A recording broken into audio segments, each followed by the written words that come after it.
بسم اللہ الرحمن الرحیم۔ سلسلہ دروس احیاء العلوم بحمد اللہ تعالی۔ آج ہمارا درس نمبر 100 ہے۔ 99 دروس الحمدللہ ہمارے مکمل ہو چکے۔ مدینہ پاک کی عظمت و شان کے لحاظ سے دروس ہمارے چل رہے تھے، تو آج کے اس درس میں ہم یہ عرض کریں گے کہ مدینہ پاک افضل ہے یا مکہ، اور مدینہ کو یہ شرف کیوں نصیب ہوا۔ سب سے بنیادی بات کہ حضور نبی کریم صلی اللہ تعالی علیہ وآلہ وبارک وسلم وہ حصہ جہاں پہ حضور نبی کریم علیہ السلام کا مزار پر انوار ہے، یہ تو سارا مدینہ شان و عظمت والا ہے، لیکن وہ حصہ جہاں پہ نبی اکرم صلی اللہ تعالی علیہ وآلہ وبارک وسلم کا جسم انور جس زمین کے ساتھ مس ہو رہا ہے، وہ جو خطہ ہے، وہ جو جگہ ہے، وہ روئے کائنات علماء نے یہاں تک لکھا کہ یہاں تک کہ وہ حصہ عرش سے بھی اعلیٰ نظر آ رہا ہے۔ امام قاضی ایاز مالکی رحمۃ اللہ تعالی علیہ وہ خود ارشاد فرماتے ہیں شفا شریف کے اندر کہ اس بات پر علماء کے درمیان کسی قسم کا کوئی اختلاف نہیں کہ نبی اکرم صلی اللہ تعالی علیہ وآلہ وبارک وسلم کی قبر انور کی وہ جگہ جہاں پہ نبی کریم علیہ السلام آرام فرما ہے، وہ روئے زمین سے افضل نظر آ رہی ہے۔ اللہ اکبر۔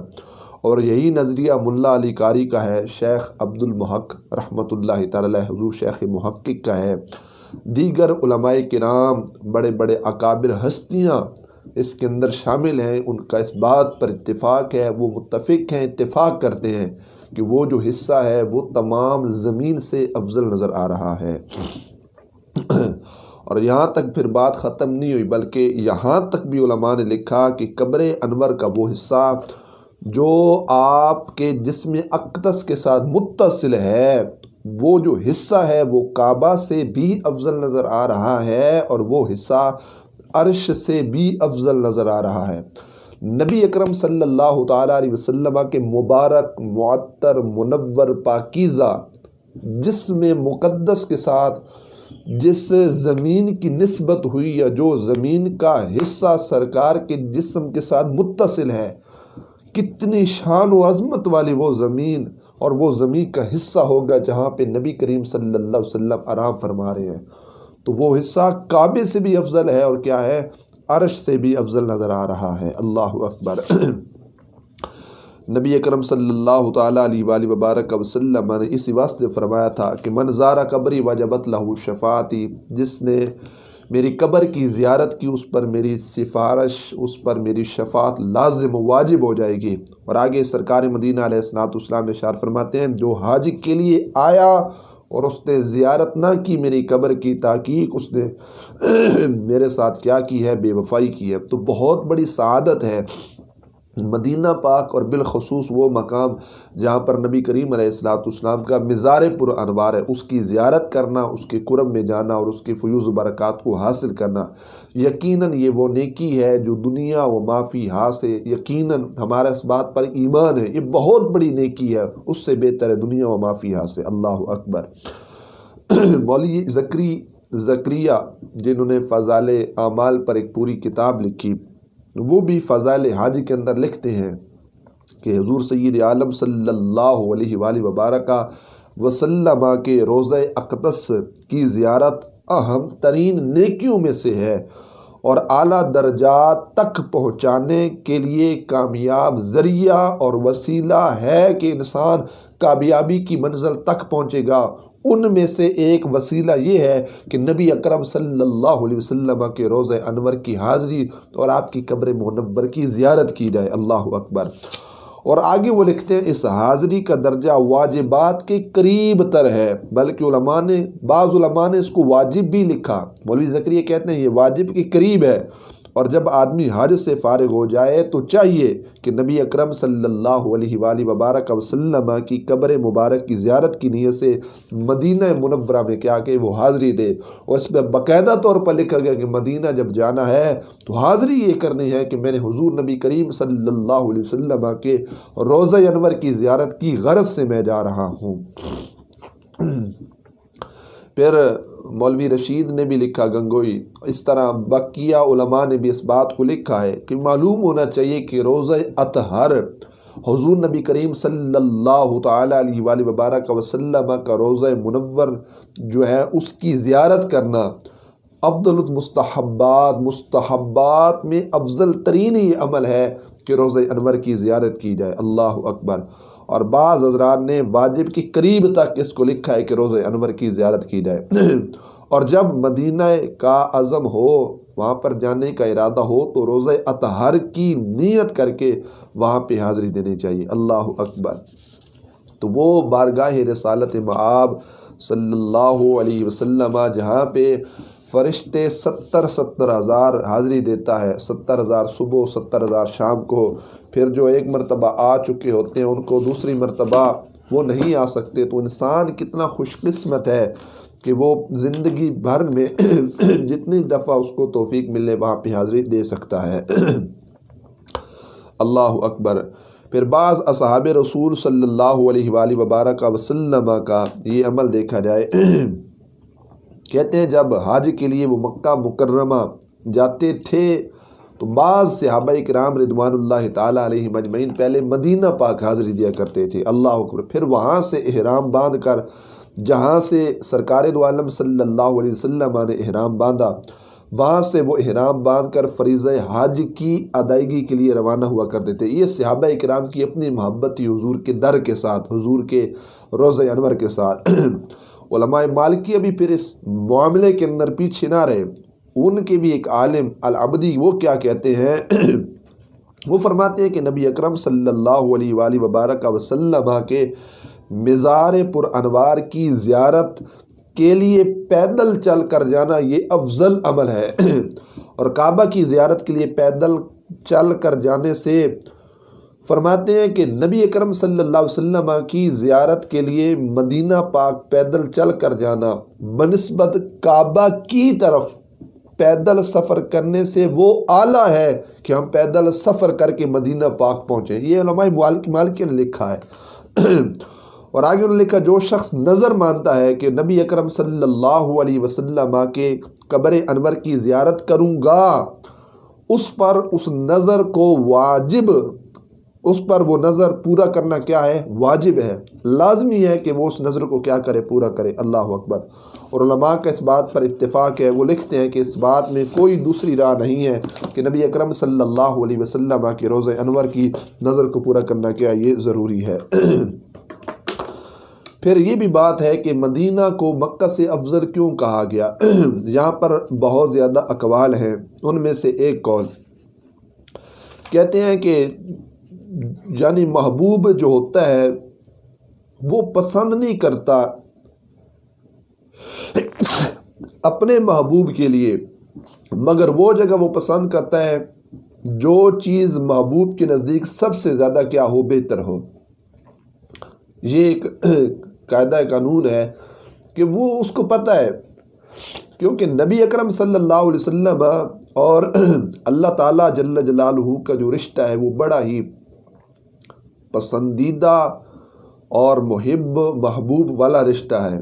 پھر یہ کیسے ہو سکتا ہے کہ اللہ اپنے حبیب سے اتنا پیار کرتا ہے اور اللہ تعالیٰ جل جلالہ پھر کیسے ہو سکتا ہے کہ سرکار کو ایسی زمین کے اندر بھیجے، ایسے شہر کے اندر بھیجے، اس سے بڑھ کر اگر رب کو کوئی اور شہر محبوب ہوتا تو اللہ اپنے محبوب کو اسی شہر کی طرف منتقل فرماتا۔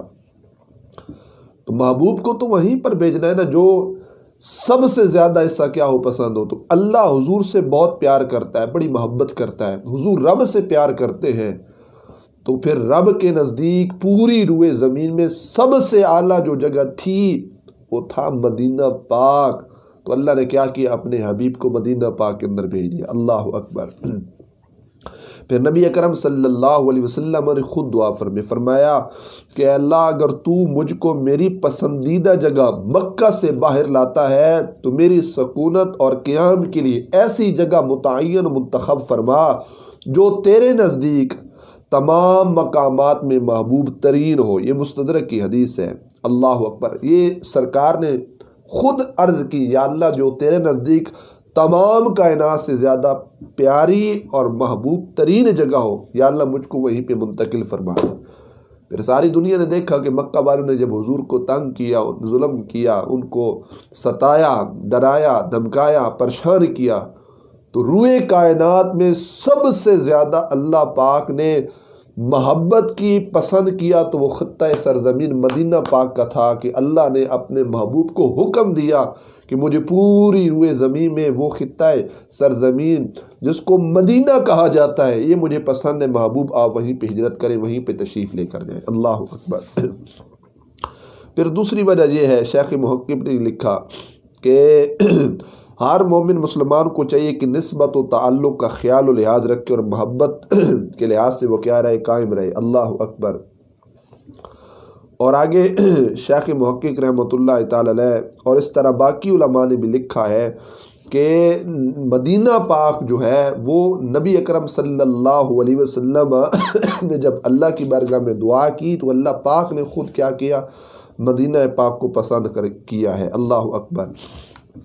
پھر اس کے علاوہ بہت زیادہ اس پر دلائل موجود ہیں، ان میں سے ایک یہ حضرت انس کا بیان ہے، وہ فرماتے ہیں کہ آفتاب نبوت مہتاب رسالت صلی اللہ علیہ وآلہ وبارک وسلم نے مکہ شریف سے ہجرت کی تو مکہ میں اندھیرا چھا گیا، اور جب مدینہ پاک حضور تشریف لے کر گئے تو مدینہ پاک میں ایسی روشنی ظاہر ہوئی کہ وہاں کا ذرہ ذرہ جو ہے وہ روشن و منور ہو گیا، اور آپ صلی اللہ علیہ وسلم نے فرمایا مدینہ میرا مسکن ہے، مدینہ ہی میں کیا ہوگی، میری قبر ہوگی۔ پھر کوئی یہ شخص اعتراض تو کر سکتا ہے نا کہ رسول اللہ صلی اللہ علیہ وسلم نے خود مکہ کی عظمت کو بیان کیا، تو اب یہ کیسے ہو سکتا ہے کہ مدینہ مکہ سے افضل ہے؟ کیونکہ سرکار صلی اللہ علیہ وسلم خود فرماتے ہیں مکہ تو خیر بلاد اللہ، مکہ تمام شہروں سے کیا ہے زیادہ افضل ہے، سب سے کیا ہے بہتر ہے۔ اور ایک اور مقام پر نبی کریم علیہ السلام ارشاد فرمایا وَمَکَّةُ تو احب ارض اللہ، مکہ کی سرزمین تمام روئے زمین میں سب سے زیادہ کیا ہے، افضل ہے۔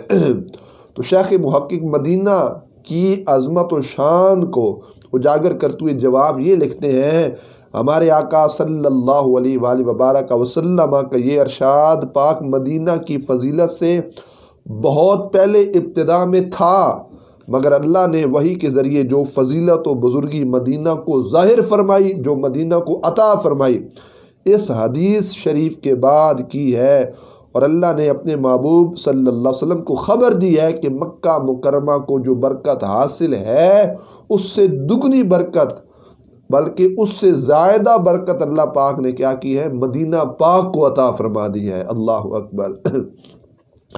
پھر مدینہ کی محبت کی یہ بھی دلیل ہے کہ نبی اکرم صلی اللہ علیہ وسلم جب کسی سفر سے واپس تشریف لاتے تو سب سے پہلے مدینہ منورہ کے قریب جب پہنچتے تو نبی کریم علیہ السلام اپنی سواری کو تیز کر دیتے۔ مدینہ سے سرکار اتنی محبت کیا کرتے تھے، سرکار صلی اللہ علیہ وسلم بے چین ہوتے کہ میں کس طرح جلد از جلد اپنے شہر مدینہ پاک میں داخل ہو جاؤں، تو نبی کریم علیہ السلام کیا کرتے، مدینہ پاک خود بڑا پیار کرتے۔ پھر یہ بھی ہے مرنے کی دعا کرنا وہاں پہ سنت ہے کہ بارگاہ رسالت مآب صلی اللہ علیہ وسلم میں رہنے والے وہ عظیم الشان صحابی حضرت عمر نے بھی یہ دعا کی، اور خود سرکار دو عالم صلی اللہ علیہ وسلم نے بھی یہ دعا کی، اور سرکار مدینہ علیہ السلام اللہ کی بارگاہ میں عرض کرتے ہیں اے اللہ مجھے مکہ میں موت نہ دے، یا اللہ مجھے مدینہ میں موت عطا کر۔ تو حضور خود اس سے پسند کرتے، محبت کرتے، تو لہٰذا ثابت ہی ہوا کہ مدینہ پاک جو ہے وہ مکہ سے کیا ہے، افضل بھی ہے، مکہ سے کیا ہے، اعلیٰ بھی ہے۔ اللہ اکبر۔ امام مالک رحمۃ اللہ تعالی علیہ، میں نے پچھلے درس کے اندر ان کا ایک واقعہ بیان کیا، یہ مدینہ سے کیوں پیار کیا کرتے تھے؟ وجہ یہ ہے کہ مدینہ حضور سے محبت کرتا تھا اور حضور مدینہ سے پیار کیا کرتے تھے۔ تو امام مالک چلتے چلتے نا تو پاؤں کے اندر ایک کانٹا چبھ گیا، تو چلنے کے لحاظ سے نا بڑے سنبھل کے جا رہے ہیں۔ تو ایک شخص ملا تو انہوں نے کہا حضرت جی آپ اتنی تکلیف میں ہیں، اس کانٹے کو پاؤں سے نکال کیوں نہیں دیتے؟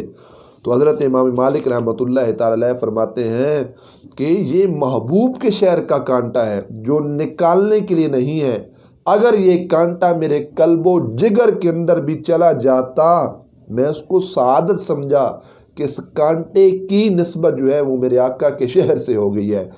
اور فرماتے ہیں کہ میں قیامت کے دن یہی سفارش اس کانٹے کی رب کی بارگاہ کے اندر پیش کروں گا، اور اللہ اسی کے توسل سے میری آخرت کی منازل آسان کرے گا، اور میں کہوں گا یا اللہ یہ وہ کانٹا ہے جس کانٹے کی نسبت تیرے محبوب کے شہر سے ہوئی ہے، اور اس کو میں نے قبول کیا ہے، تو اللہ ضرور مجھ پر کیا کرے گا، کرم فرمائے گا۔ امام مالک رحمۃ اللہ تعالی علیہ بہت بڑے عاشق مدینہ تھے، ساری زندگی مدینہ میں گزار دی۔ جب مدینہ پاک کی گلیوں سے گزرتے تھے نا تو گلیوں کو چومتے تھے، گلی کے اوپر کپڑا جو ہے نا مارتے تھے، پیار کرتے تھے، ہاتھ لگاتے تھے، چومتے تھے، بوسہ لیتے تھے۔ کسی شخص نے پوچھا، انہوں نے کہا امام مالک آپ اتنے بڑے امام ہیں، عالم ہیں، محدث ہیں، آپ ایسا کیوں کرتے ہیں؟ حضرت امام مالک رحمۃ اللہ تعالی علیہ فرماتے ہیں کہ نبی اکرم صلی اللہ علیہ وآلہ وبارک وسلم کا یہ شہر ہے، حضور اس راستے سے گزرے ہوں گے، یقیناً نبی کریم علیہ السلام کے ہاتھ مبارک مدینہ کے در و دیوار پر لگے ہوں گے، یا نبی کریم علیہ السلام کا جو کپڑا مبارک ہے وہ ان گلیوں کے ساتھ ٹکرایا ہوگا، مس ہوا ہوگا، لگا ہوگا، میں اس لیے ان کو چوم رہا ہوں۔ ایک شخص نے کہا، وہ کہتے ہیں یہ تو ہوتی ہے بچوں کی عادت کہ وہ گلیوں سے گزرتے ہیں، اپنے ہاتھ مارتے ہیں، اپنے کپڑوں کو مارتے ہیں۔ تو امام مالک نے کہا کیا ہوا اگر حضور علیہ السلام کے کپڑے مبارک مدینہ کی گلیوں سے نہیں لگے؟ یہ بات تو سچ ہے نا کہ نبی کریم علیہ السلام جب گزرتے ہوں گے حضور کی نگاہیں مدینہ کی گلیوں پہ پڑتی ہوں گی، میں تو ان دیواروں کو چومتا ہوں جن پہ آقا صلی اللہ علیہ وسلم کی نگاہیں پڑی ہیں۔ پھر کسی نے کہا، انہوں نے کہا جی نبی کریم علیہ السلام تو جب چلتے تھے تو حدیث میں آتا ہے سرکار اپنی نگاہیں جھکا کے چلتے تھے، اب یہ کیسے ہوتا تھا حضور گلیوں سے گزرے اور سرکار آس پاس اطراف کو دیکھیں؟ تو امام مالک پھر اس شک کی اس لہر کے اندر کیفیت کے اندر بول پڑے، فرمایا پھر کیا ہوا؟